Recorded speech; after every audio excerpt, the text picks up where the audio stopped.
we'll give the time that it takes, we'll be giving to the first speaker to hold him. Don't worry about that.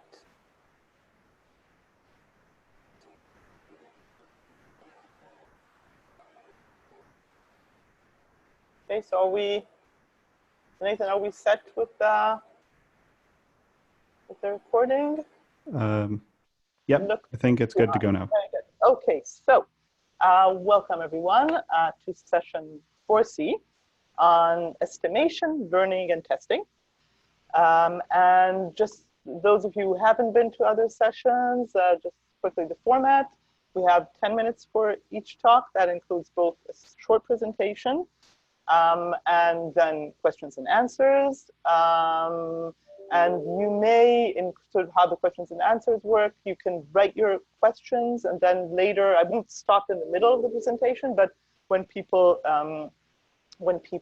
finish the presentation, I will read the questions or the speaker themselves, or you can raise your hand, and then I haven't tried that yet, but you can raise your hand, and then I will allow you, I or the host will allow you to speak, so whatever you prefer.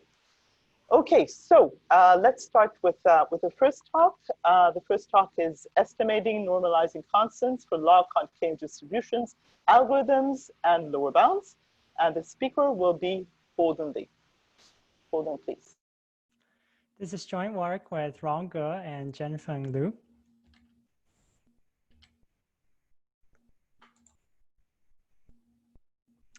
We are given here's the problem. We're given gradient access to a function f from r to the d to r. Suppose that f is L smooth and mu strongly convex. This means a lower and upper bound on the Hessian of f. Let kappa equals L over mu be the condition number. We want to estimate the normalizing constant. Z equals the integral of e to the minus f of x over r to the d within a multiplicative factor of 1 plus or minus epsilon, with probability greater than or equal to 3/4. This is the normalizing constant of the probability distribution proportional to e to the minus f of x. Because f is convex, we say that this is a log concave distribution. We want to minimize the number of queries.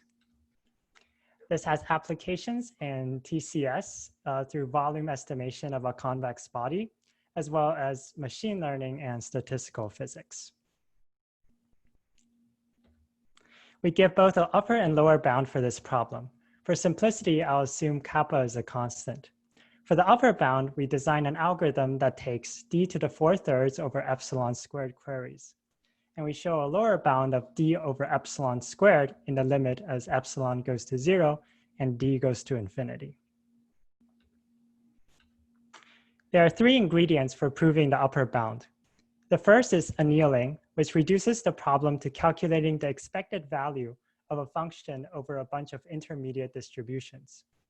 The second and key ingredient is multi-level Monte Carlo, which allows efficient estimation of this expected value, given a sampling algorithm that can be coupled at different discretization levels. Finally, we combine this with a state-of-the-art sampling algorithm under Langevin dynamics with randomized midpoint method. To our knowledge, this is the first time that multi-level Monte Carlo is used in TCS. First, annealing. Annealing is a classical strategy. We define intermediate distributions pi by adding a quadratic to f, and we write z as a product of ratios zi plus 1 over zi. Each ratio can be written as the integral of a function gi over pi, an expected value. We need to estimate this. Multi-level Monte Carlo gives a way to efficiently estimate the expected value of gi under pi, given that we can approximately sample from pi by discretizing a continuous stochastic process and couple the process at different temperatures. There are standard algorithms for doing the sampling based on Langevin dynamics, which allow this coupling. First, regular Monte Carlo. We want to estimate the expected value of g of x. In our case, x is the output of a continuous stochastic process. In regular Monte Carlo, we obtain a lot of samples at a fine discretization eta and take an average. this is slow. We need a lot of samples and we need them all at the finest discretization. Now let's consider multi-level Monte Carlo, introduced by Michael Giles in 2008 and popular in the statistics literature. In multi-level Monte Carlo, we write G at the finest discretization, say eta 2, as the sum of G at the coarsest discretization, say eta 0, plus a telescoping sum of correction terms, G at finer discretizations minus G at coarser discretizations. We estimate each difference with samples. At the coarsest discretization eta 0, variance is still large, so we have to take a large number of samples. However, this is offset by the small cost per sample. At the finer discretizations, the variance of this difference, and hence the number of samples that we need, is small because of the way we couple the random variables, which offsets the large cost per sample. The number of samples and cost per sample offset each other, making multi-level Monte Carlo more efficient. This is just a formalization of that. And we can make this quantitative. How do guarantees for sampling give guarantees for estimating Z? Regular Monte Carlo requires guarantees in TV distance. Multi-level Monte Carlo allows us to turn sampling guarantees in Wasserstein distance, which are often better into guarantees for estimating Z. Roughly, if a sampling algorithm requires D to the alpha queries, then estimating Z requires D to the 1 plus alpha queries. We also show a lower bound of D over epsilon squared by reducing to the problem of distinguishing biased coins. That's it. Here's some open questions, and I would love to see more applications of multi-level Monte Carlo. Okay, so thanks. So I will clap for all of us, and attendees can clap. So let me see. I don't see right now. I'll wait a little more to see if there are questions written or if anybody has raised their hand. I don't see that. So maybe I'll ask just, a few kind of usual suspects queries. So there is a certain gap, of course, between the upper and the lower bound. So maybe you can say a few words about where does the D to the 4/3, and also, this is kind of a prophecy. What do you believe? Is it really linear in D, or do you think there is a higher exponent? What are your thoughts? I honestly don't know. So I do know that if you give me a sampling algorithm that's D to the alpha, then I can use this method and get a D to the 1 plus alpha time algorithm, but it's unclear what the right sort of complexity for sampling is. And our initial motivation was actually we wanted to get upper and lower bounds for sampling. But it turns out to be very difficult, or we weren't able to get a lower bound for sampling with dependence on the dimension D. That would suggest that you would get, so we think that the complexity of these two things should differ by a factor of D. And maybe one more question. So you said that the multi-level Monte Carlo technique comes from statistics, and you're interested in more applications. So what does it apply to in statistics literature? Yeah, so it's used for these kinds of Langevin dynamics and other kinds of sampling algorithms that come from discretizing this stochastic differential equation. And it's also used in numerical analysis for those types of problems. I think there hasn't, more of the analysis has been more of the statistical, I guess, asymptotic. So this is kind of, I guess, one of the first times we do a more sort of rigorous or end-to-end kind of complexity analysis for this kind of technique. Okay, so great. So thanks again. Let me just double check that I'm not missing any questions or raised hands. And in such a case, so I'll do the clapping again, thanking again, and we'll, one question. Okay, so we'll take it, even though I started it kind of a couple of minutes later. How does it compare to known sampling algorithms for log concave distributions? So this is an algorithm for computing the normalizing constant or partition function. And so it uses the sampling algorithms as sort of a subroutine. So we're not proposing a new sampling algorithm here. We're taking the sampling algorithms that exist and giving a framework in which to use them efficiently using this multi-level Monte Carlo algorithm. Okay, thanks. So I think now we will turn to the next talk. So we'll just do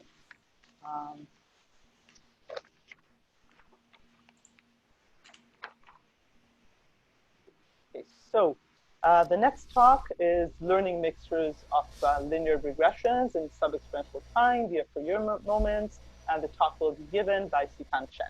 Please, Sitan. Great, thanks. So today I'll be talking about joint work with Jerry Lee and Zhao Song. So let me dive right into the definition of the generative model. Right, so we'll be interested in mixtures of linear regressions, which I'll call MLRs for short. This is a mixture model. It's a distribution of Euclidean space given as follows. So a K-MLR consists of K components that come with parameters as follows. Each component has a mixing weight, lambda sub I, and these mixing weights together form some multinomial distribution over the indices from 1 to K. And every component corresponds to some solution vector, Wi, which lives in D dimensions. Okay, so how do I sample from this distribution? I'm going to draw an index from 1 to K with probability corresponding to the corresponding to the mixing weight. I'm going to sample a Gaussian vector in D dimensions, call it X. And I'm going to compute the linear response of X with respect to W sub L plus some white noise. And what I see as the learner is a sample of the form X comma Y. And the learning goal that we'll be interested in is that of parameter recovery. Namely, given IID samples of the form Xi, Yi, can we recover the solution vectors W sub I? Okay, so if you're seeing this model for the first time, here are some reasons you might want to care about it. So from a technical standpoint, this is a very simple, but still quite challenging special case of a Gaussian mixture model. And the hope is that developing tools for tackling this special case will ultimately translate to new tools for learning latent variable models in general. And from a practical standpoint, mixtures of linear regressions are a special case of what's called a mixture of experts. And these are related to basic building blocks in some recurrent neural network architectures. And the hope is by establishing a theory of learnability for these basic units, we can begin to understand the empirical success of these architectures.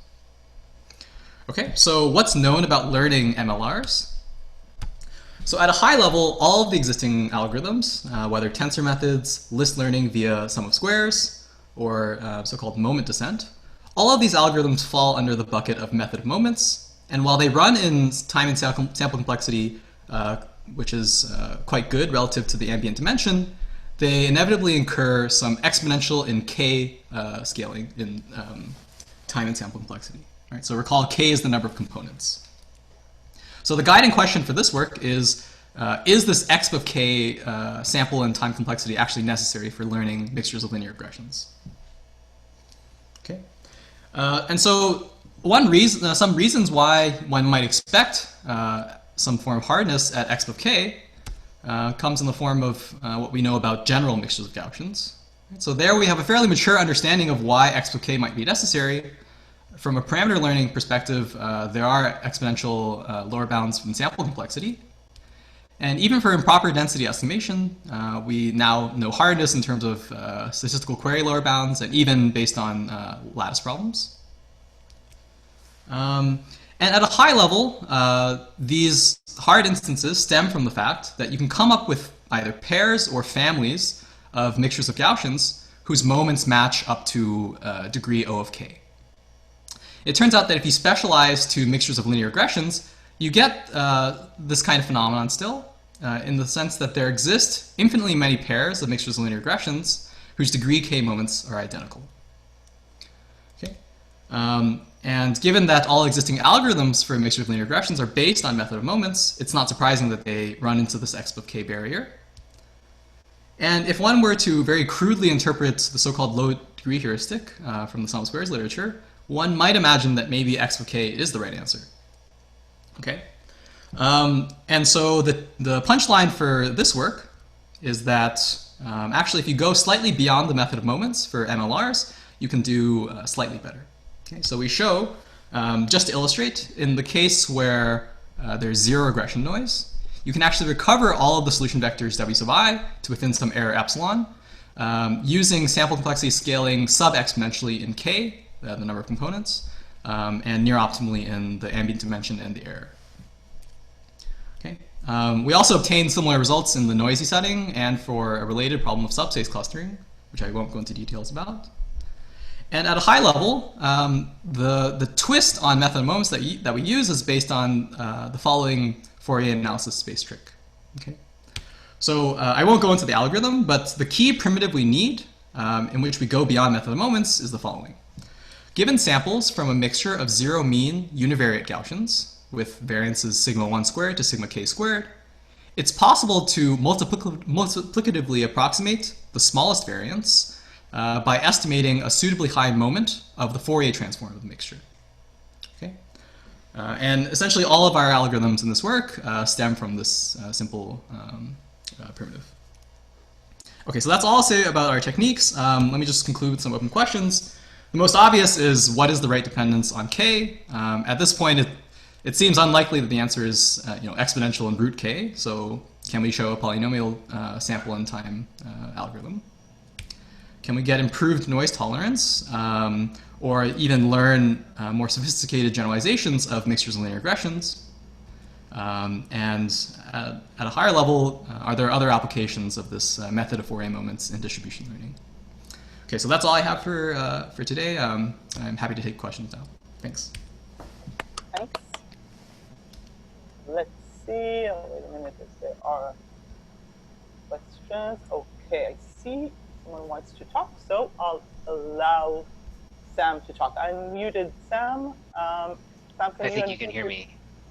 Yeah. Great. Hey, Satan. Hey.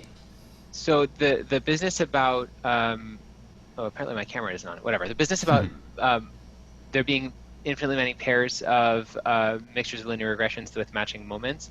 Somehow you need a bit more than that to make the SQ lower bounds go through for Gaussian mixture models, right? Like you need a quantitative bound on how sort of how far separated the distributions are with, given that their moments are matching. Like, can you comment on where, if you tried to push the SQ lower bound proof through for MLRs, can you comment on where it would break?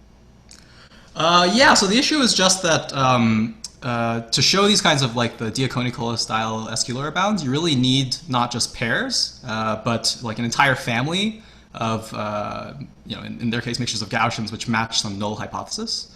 It turns out, yeah, we tried for a long time to show some kind of SQ lower bound, but yeah, it's quite difficult because I guess the issue is also with like what is the right notion of a null hypothesis to work with. If you want to use an actual like non-trivial mixture of linear regressions as your null hypothesis, the issue is that once you try doing these kinds of chi-squared calculations to bound the SQ dimension, the thing you get in the denominator is the density of a mixture of distributions, so it's quite hard to analyze. So that's the main technical thing that we ran into. So it could even be no such families exist. Yeah. Well, you would expect it, okay, either no such families exist or you found some non-SQ learning algorithm. Right. At least the algorithm we have right now, it's more or less SQ, but I guess there are maybe some some small details that one would have to check. Okay, thanks. Yeah. So we have a few additional, I don't know if you see them, so I'm going to kind of put answer live. So the first question, do you have an intuition on whether poly K should be the right dependence? Yeah, it's a great question. I don't know. My priors on this question initially were, that exponential was the right answer, and now I think anything's fair game. So one interesting feature of this problem is that if you want to do things which have appealing dependence in the exponent on k, you can even do something simple like tensor decomposition, where you sort of tensor up to an appropriate like order like log k over separation squared. And you can run in sort of d to this time. And so it could be that, you know, you can get rid of this dependence on separation in the exponent. So yeah, maybe quasi-polynomial would be my best guess, like n to the log k or something.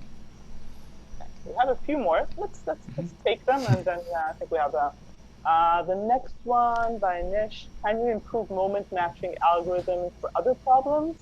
What would be a good candidate to try? Yeah, it's a good question. So I guess the first stab at trying to apply our techniques to other problems was to pick sort of so in this work we also, you know, handled the subspace clustering problem. You can think of mixtures of linear regressions as why are they mixtures of Gaussians? Because they're mixtures of highly degenerate Gaussians where the subspace corresponds to the linear constraint. I think it's very tricky to try to get this for the corresponding like list learning kinds of problems, because they're the SQ lower bounds actually should translate to some kind of hardness there. But yeah, it's a good question. I think anything involving Gaussians, like you should hope for you know, getting some leverage out of the fact that a Fourier transform of a Gaussian is a Gaussian. But okay, so we have quite a few questions. So okay, let's try and do. Actually, this is one question in two. Can you give more details? That's one. More details on the regime your Fourier-based technique can apply, i.e., the type of problems. Okay, let me try to interpret that. So I can say a bit about the sort of assumptions that we need and which ones are which ones like are sort of crucial. So one might ask, okay, like if I want to learn mixtures of linear regressions where the components have non-zero mean, so this I expect to be hard because of these aforementioned SQ lower bounds for mixtures of Gaussians, where the hard instances are essentially, you know, degenerate Gaussians with non-zero means. And once you have non-zero means, you can play all these kinds of moment matching tricks that, as I described with Sam, like seem tricky in the zero mean case. So I guess that's one possible answer. I think we'll take just one more question. All right. Are there any lower bounds known for this problem, even for the restricted families of algorithms, conditional lower bounds? Yeah, I think for, as far as I can tell, not really. So I think, okay, so one lower bound that I think is true is, okay, maybe not so interesting, but for a harder version of this problem. Okay, so there are two things I can say. In the non-zero mean case, the DKS SQ lower bounds should apply. If you will consider a harder version of the problem where you look at generalized linear models, and you just consider the simplest generalized linear model of a half space, there I think you run into at least d to the log k. Like you can think of this as sort of like that's like in the probabilistic concept model, and there you can actually show correlational SQ lower bounds that translate to SQ lower bounds. So that's the best I know in terms of lower bounds. So I think I'll skip the last question. I would either take it in private or maybe at the end of the session. We will see if people want to stay. When we'll switch now, we'll go to the next talk. So let's do sharing strings. Okay, ish one. We lost. Here you are. Sorry. Okay. Okay. So the next talk is algorithms for heavy tail statistics, regression, covariance, estimation, and beyond. It's by Yeshwant, Chirp, and Jerry will give the talk. Okay, thank you. So our paper is on algorithms for heavy tail statistics, and this is the joint work with an amazing group of collaborators at UC Berkeley. So Sam Hopkins, Tarun Kathuria, Prasad Raghavendra, and Nilesh Tripuraneni. So our paper is on high probability estimation, and the problems that we will specifically focus on are covariance estimation and linear regression. So just to give some problem setup, in covariance estimation, you're given access to n IID random vectors drawn from a distribution with covariance sigma. And your job is to design an estimator sigma hat, which is within a radius of R delta in spectral norm of the true covariance matrix sigma, with probability at least 1 minus delta. And for linear regression, you have a similar setup. again, you're given access to NIID samples. And here samples consist of pairs, yi, xi, generated according to this generative model. And here you want to design an estimator W hat, which is within R delta of W star in Euclidean norm, with probability at least 1 minus delta. And in both of these settings, you want to design an estimator for which R delta is as small as possible as a function of your number of data points n, the dimension d, and your failure probability delta. And you want to do this while making the smallest possible number of assumptions on the distribution generating your data. So in our setting, we will make assumptions only on a small set of, only on a small number of moments of xi and epsilon for linear regression. So in the context of mean estimation, this problem has been studied heavily in recent years, and we know efficient statistical and computational results. So just to survey current state of the art for covariance estimation. So we will restrict to the setting where the failure probability is e to the negative d. And in this setting, the geometric median-based approach of Minsker gives us a rate of d over root n, which is statistically suboptimal, but it runs in polynomial time. On the other hand, the median of means tournament-based estimator of Mendelssohn and Zivotofsky gives us an almost optimal rate of square root d log d over n, but there is no algorithm to compute this estimator in polynomial time. So the open question is, can you break this d over root n barrier in polynomial time? And for linear regression, we have a similar sort of problem. The computationally efficient estimator based on the idea of the geometric median by Su and Sabato gives us a rate of d over root n, which is statistically suboptimal, but it can be computed in polynomial time. On the other hand, the median of means tournament-based estimator by Lugosi and Mendelssohn gives the optimal rate of root d over n. But again, there is no estimator that actually computes this in polynomial time. So now the open question here is whether, again, you can break this d over root n barrier in polynomial time. And we give partial answers to these questions. So under some additional assumptions on the distribution generating the vectors xi, there is a polynomial time algorithm which computes sigma hat, which is within d to the 3/4 over root n of the two covariance matrix sigma. So this improves upon the d over root n result earlier from Minsker, but at the same time, we also need to make slightly stronger assumptions on the distribution generating the xi. So we need to make 8th order moments instead of 4th order moments. And we also require a stronger condition of certifiability on these moments themselves. But we do break this d over root n barrier from Minsker. For linear regression, we have similar sort of results. In fact, we obtain the information theoretically optimal rate of root d over n. But this rate, again, depends on the distribution over xi's being nice, and we also need n to be greater than d to the 3/2. So we obtain the information theoretically optimal rate, but then we also need like stronger assumptions on the xi's.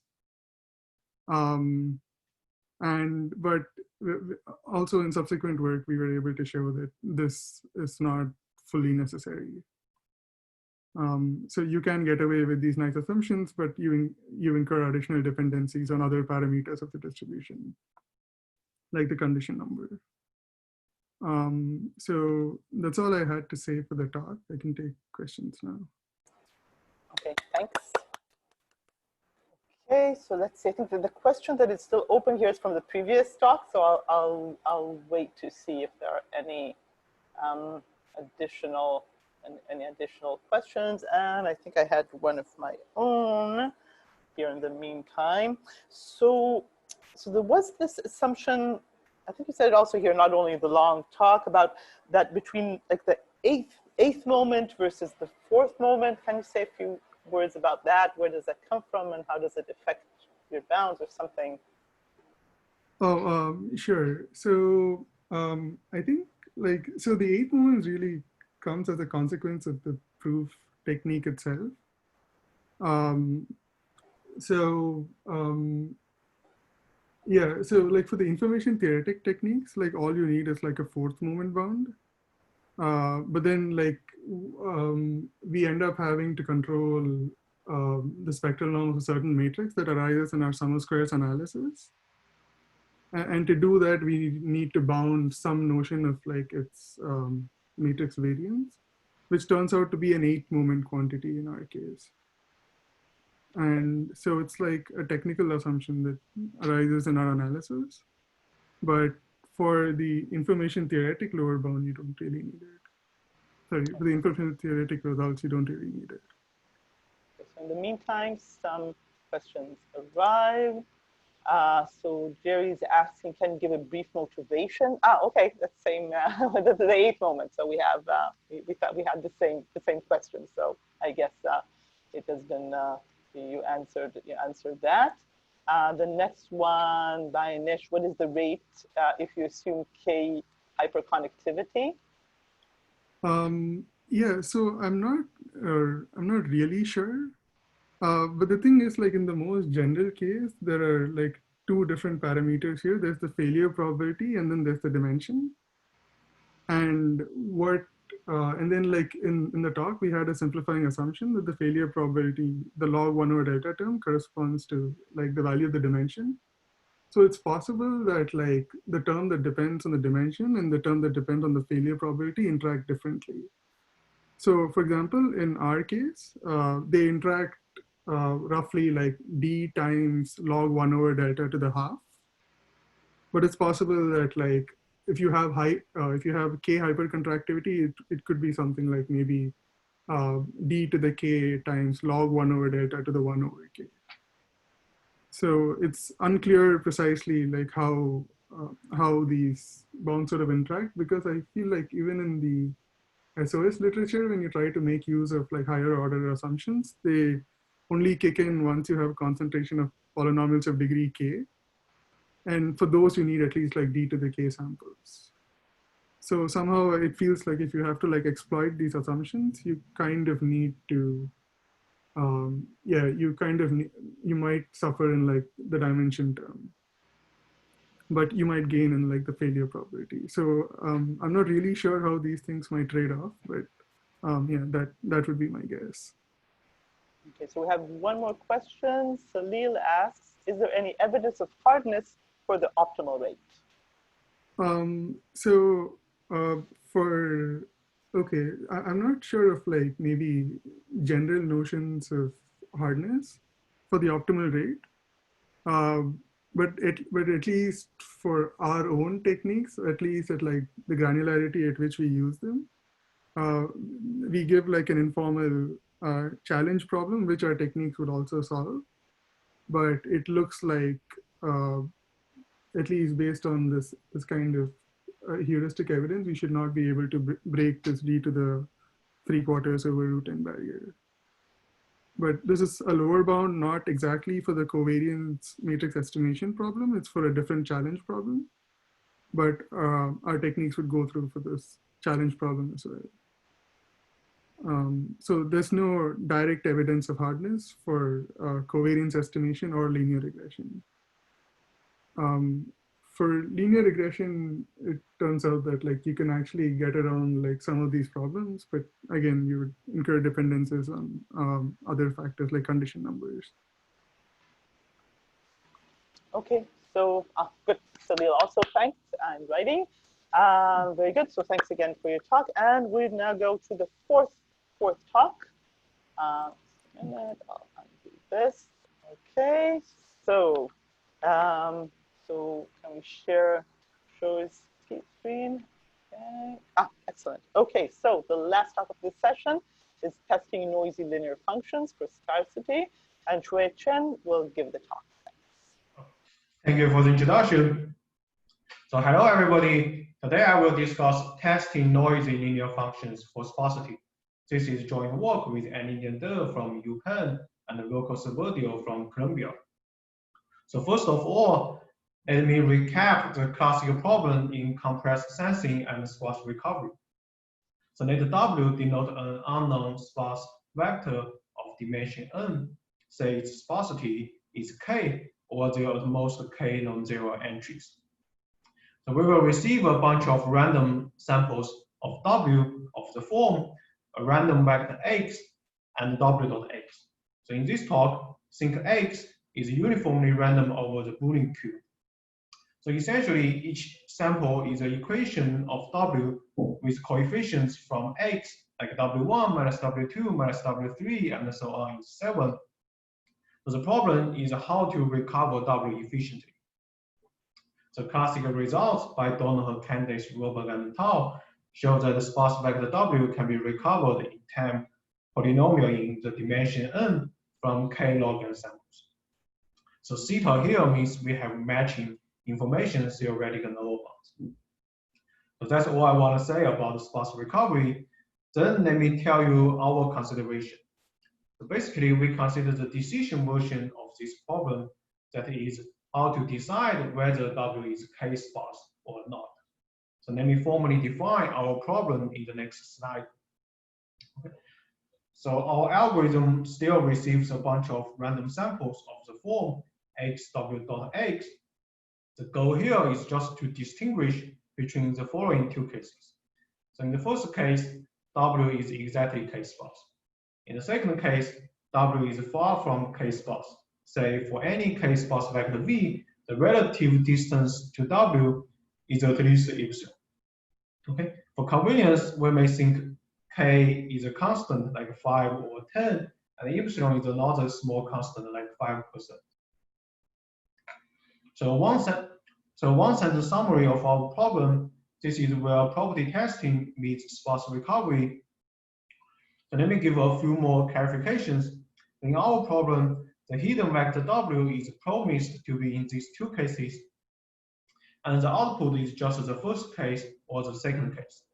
And I want to address that our goal is not to learn W, but to distinguish between these two cases. So next, I want to discuss our motivation. So because the decision problem is not harder than the recovery problem, we study whether it is actually easier or not. In other words, the motivating question is, can we solve the decision problem with fewer samples than recovery? I want to say this is in the same spirit of many celebrated results in property testing, like a Honta and linearity testing. Just to try to give a concrete sense of our result, we answer yes for this question in a certain sense. In particular, as a spatial case, when we draw x uniformly random from plus minus 1 to the n, our algorithm takes k over epsilon to the order of k samples to test k sparsity for error epsilon. Okay, I do not have time to give the formal statement, but I want to compare this with sparse recovery, whose sample complexity is k log n. So the dependency on the sparsity k is worse in our bound, but the dependency on the ambient dimension n vanishes. So that's actually the main feature of our algorithm. And I want to repeat that we are not recovering the vector now. Okay. So the final remark I want to say about our result is that our algorithms are much more general. It works for noisy samples. Say we add a Gaussian noise eta on the label W.x. It works for any IID product distributions, not only plus minus 1, but except the Gaussian.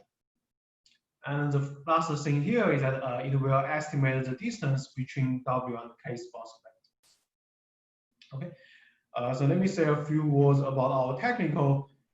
So it is based on cumulants. Say we draw X from some product distribution D to the N. We will study the cumulants of D as alternatives to its moments. So these are the second cumulant and the first cumulant in terms of its moments. Okay. So some key properties that we extensively use in this work about cumulants. The one is the linearity, that for independent random variables x and y, the jth cumulant is always the jth cumulant of x plus y is always the summation of the cumulants separately. Okay. So I want to say this is a unique property of cumulants for any order j compared to moments. And we will also bound the number of non-zero cumulants by marking Kubitsky's theorem, saying if D is not Gaussian, it will have infinity many non-zero cumulants. Okay.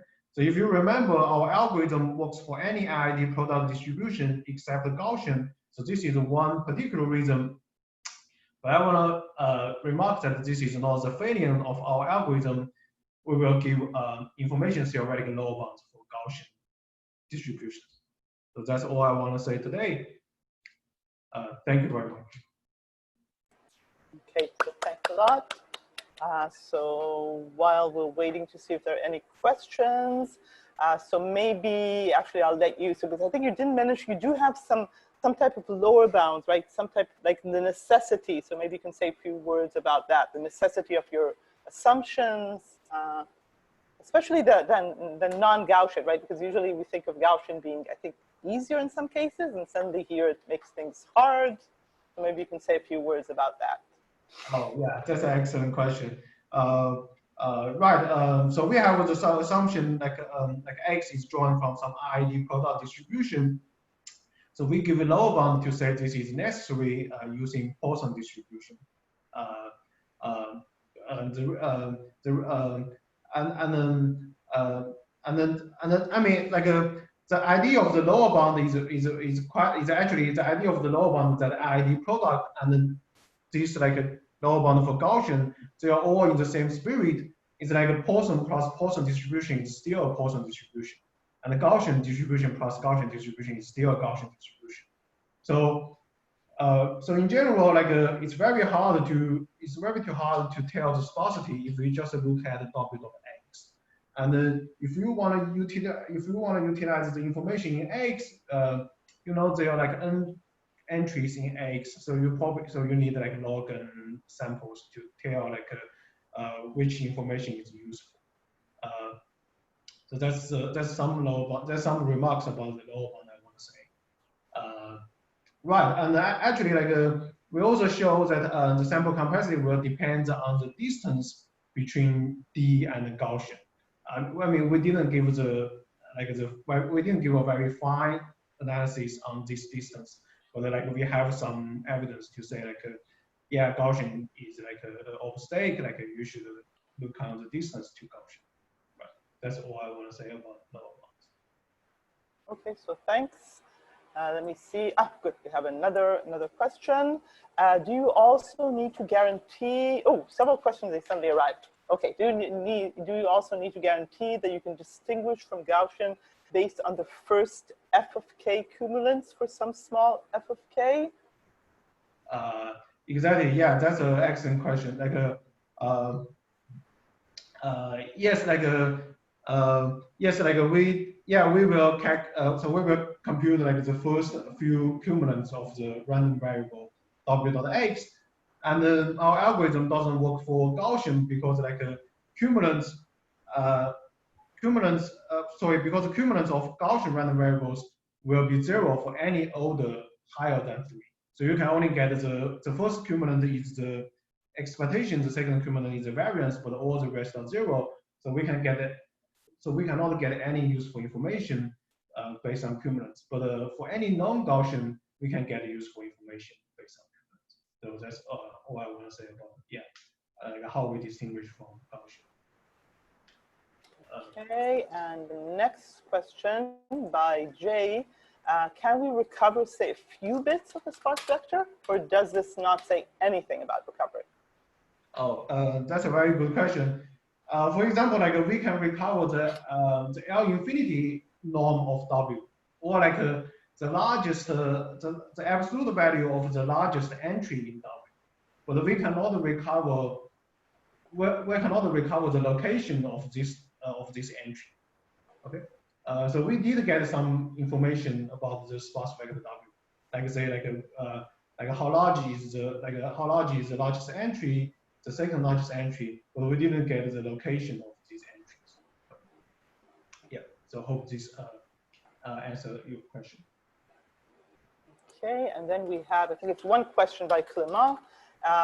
Is there some work notion in the active testing case where you decide which samples you want to see labeled, and a continuation, i.e. you see a lot of IID samples XI, but only pay for those you want to see labeled. I guess it's kind of like an active testing type of testing. So you see examples, but then you can choose, you pay for those that you actually get the label for. I see. Oh, yeah, that's an interesting question. It's like a comparison between like so our model is more like a random sample model. Our algorithm is like a very passive, like only receive random samples. So this question is asking, what if our algorithm is allowed to choose eggs and ask the label of the eggs? So I think in that case, you should be able to do much better. For example, you can think of like you can consider a very simple hash algorithm, just like divide like n entries into k-square entries, and you just check like whether one bucket is. So you just like hash n entries into k-square entries.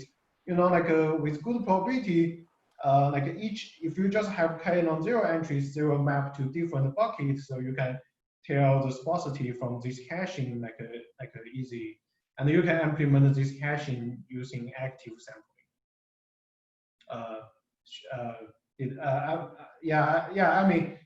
just want to say like for active sampling, like for active query model, you can do. I believe you can do much better. And there are also like simpler algorithms without this like cumulance notion. So I think maybe Clement is asking about a variant, but it might be a little complicated to explain because, so maybe we'll take that offline. So actually, I think what we'll do now, this was Julie's suggestion, so we'll stop the recording, but if people want to stay around and ask more questions, so I'll ask the speakers to stay a little more. Whoever wants to stay can raise their hand, and then we'll see if there's interest in that. But I guess we'll stop recording and just stay around to see if there's more discussion that wants to be. So I see already Clement wants to stay. Okay, so we'll wait. We'll wait.